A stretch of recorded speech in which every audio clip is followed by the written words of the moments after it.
All right, this is more of a wrestling fanboy video, so I don't expect a lot of views, but I'm just sharing it because I'm a WWE wrestling fan. I know many of you will laugh at me and say, it's scripted, it's fake. Well, I'm not here to convince you. The intensity, the passion, the dedication, sacrifice, and the physicality it takes to be a WWE superstar. But I'm just sharing this with those of you who are long-time WWE fans like myself. So the script, I think, is finally being revealed of John Cena. How they are planning to retire his in-ring persona. So John Cena, everyone knows that this is going to be his last and final year of wrestling. He has wrestled so much. He has given us the best years of his life, from the Doctor of Thugonomics to, from ruthless aggression, Doctor of Thugonomics, to being, that loyalty, hustle, you can't see me, that character. And we all can make out he's getting old because he has a bald spot, which I'm very surprised he never tried to hide it. You can also make out his veins. Now he has a lot of varicose veins on his chest area because of the years of bodybuilding, steroids. They do take steroids, but they'll say they don't, and abuse of their body with, traveling and the ring work and the injuries that they go through. So we all know that this is going to be his last year. So all the fans had the question, how are they going to say goodbye to him? Like, obviously, if it is going to be the last year, he is the company man. He is the man who was loyal to Vince McMahon. He was loyal to WWE. He has the world record, actual world record, not fake, where he has met the maximum number of Make-A-Wish Foundation children who have cancer, who are dying, who have tumor. Many of them want to meet John Cena, their dream, before they die or before something happens to them. And he has actually met all these kids. So he's an incredible human being. Okay. He has always kept a good image. Yes, a little bit of his private life with his girlfriends, and that can be slightly controversial, but he has been a great ambassador. So the question was, okay, how do you retire this guy? I retire this guy by giving him the key spots. The key spots means let him take part in the biggest, like Royal Rumble, the Elimination Chamber, the King of the Ring, or whatever, and have a WrestleMania match that is, to fight the world champion. Fight in the sense to entertain and give us the best. But now you can't just simply hand over, okay, he's retiring, this is his final match. They can do that, but it would sound too bland and boring. So they had to make it exciting. So in the Royal Rumble, they showed him as the semi-finalist. Okay, he would have won it. If he won it, I think it would have been very predictable. So he didn't win. He just got... Jey Uso, he won it. So he didn't win. And then you had the Elimination Chamber, which was supposed to be whoever wins gets a shot at the title or whatever that is. I don't know. Maybe if I'm wrong, you can update my knowledge on this. So he won that, and he is a good guy. He's going to fight Cody Rhodes, who is also a good guy. He's a world champion. He's holding the belt because he brings the maximum viewership. That's why he's holding the belt. But now you can't have two good guys fight. One of them has to be bad. Okay, so as usual, they bought The Rock, who has successfully managed to show himself as a heel when he had to, fight along with Roman Reigns. So he positioned himself as a villain, which was done very abruptly, and it took everyone by shock. Oh my goodness, he's a bad guy, because Rock was always supposed to be a good guy. And initially they had planned, instead of Cody Rhodes, we'll have The Rock versus Roman Reigns. But because the WWE Universe spoke so much against it, Triple H with his incredible, wisdom and foresight, decided we'll listen to the WWE universe. If it was Vince McMahon, he would have never listened. So they actually changed it and made The Rock as the final boss. And the last ending fight was pretty memorable. The twists and turns of the WWE, where they had Cody Rhodes lose in a tag team match to The Rock. So that was a shocker. So would it repeat itself in the finals, because he has already lost and did not get the belt? So the world, the WWE universe, was yearning for him to be the champion. And what a match it was when he fought with The Rock, where you had The Undertaker make an appearance, but he was wearing casual clothes, which was kind of funny. Then you had John Cena come and save the day. Then you had Jey Uso. So it was kind of exciting. So now when you have this guy who is the beloved good guy, Cody Rhodes, who is an epitome of being the champion, you cannot have John Cena also be a good guy. So why would the two good guys fight? And if they would fight with respect for each other, there is no drama, there's no intensity. So they decided, if you check the Elimination Chamber, you just have to type Elimination Chamber highlights on YouTube. They invited Cody Rhodes to the ring after John Cena won. He comes to the ring. He gives him respect. And John Cena, if you see his character, he's clapping and he's, giving him respect. And then The Rock comes, who is supposed to be the final boss, who's supposed to be evil. He has a score to settle with Cody Rhodes. And they bring Travis Scott, who is the rap artist or whatever. They always bring Snoop Dogg, or they bring some very famous guy. They bought Bunny last time. What? Some Bunny.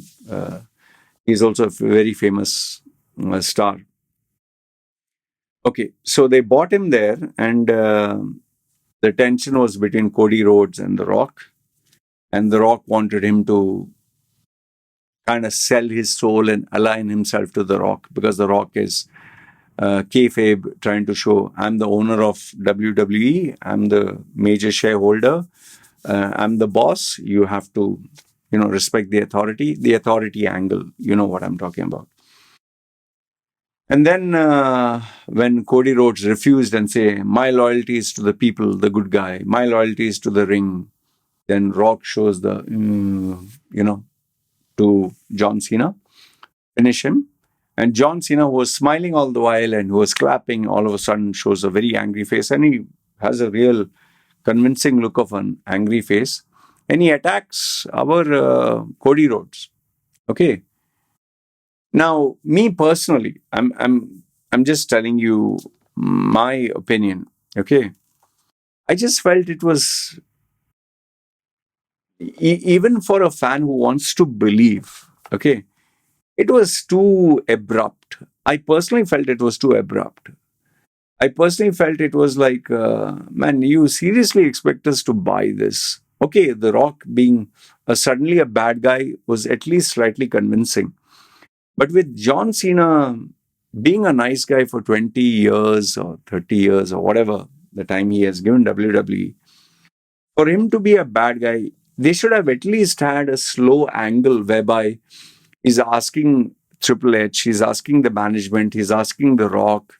This is what I would have said. I would have done. Anyway, I'm just saying as a fan that he would ask for a spot in the Royal Rumble. He would ask for a spot in the Elimination Chamber. He would ask for, give me the final hurrah.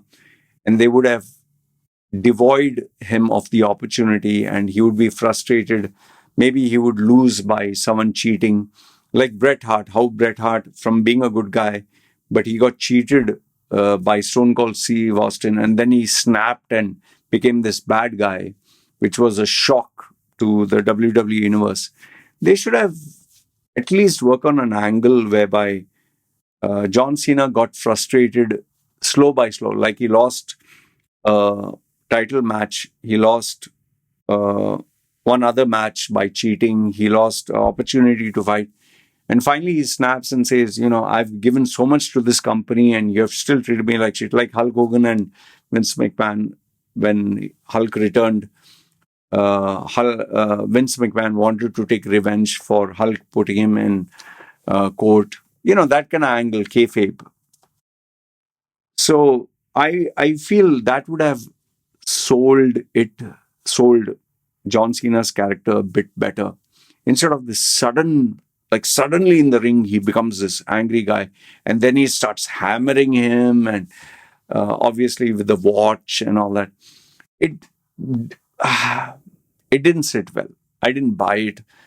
I felt the storytelling was very poorly done, very haphazard. And now, obviously, John Cena wants to position himself as a bad guy. So during the press conference, he came, took the microphone, and just dropped it down and walked off. So now he's trying to sell himself as the bad guy.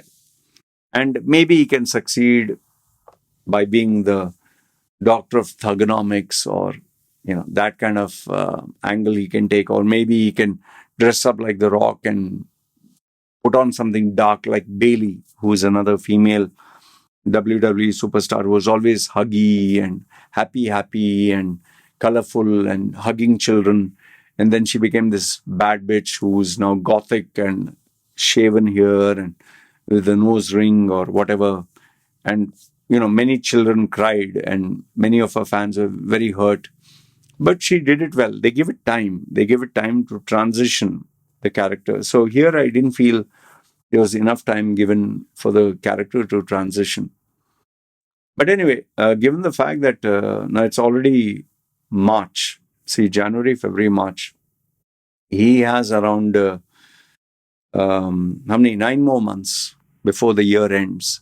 So whatever he has to do, whether it's WrestleMania or whatever, I think they have to fill up his schedule and place him wherever possible. So it's to be seen how they're going to market him. And then the big question about his merchandise. Before he had loyalty, hustle, and integrity. How is how is he going to sell the merchandise? By the way, he's one of the best geniuses to sell merchandise: the headband, the armband, the leg band, the towel, and the shirt.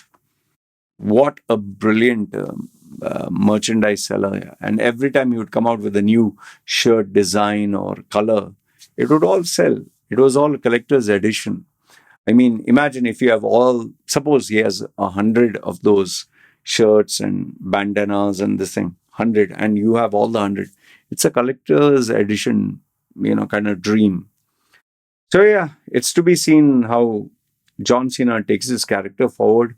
How do they sell the merchandise?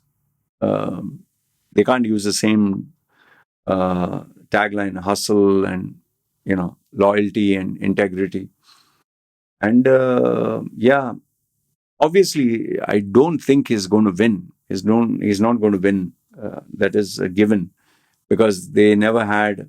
One is a bad guy win in the finals, and second one is a guy who's leaving the company. They can't put the belt on you.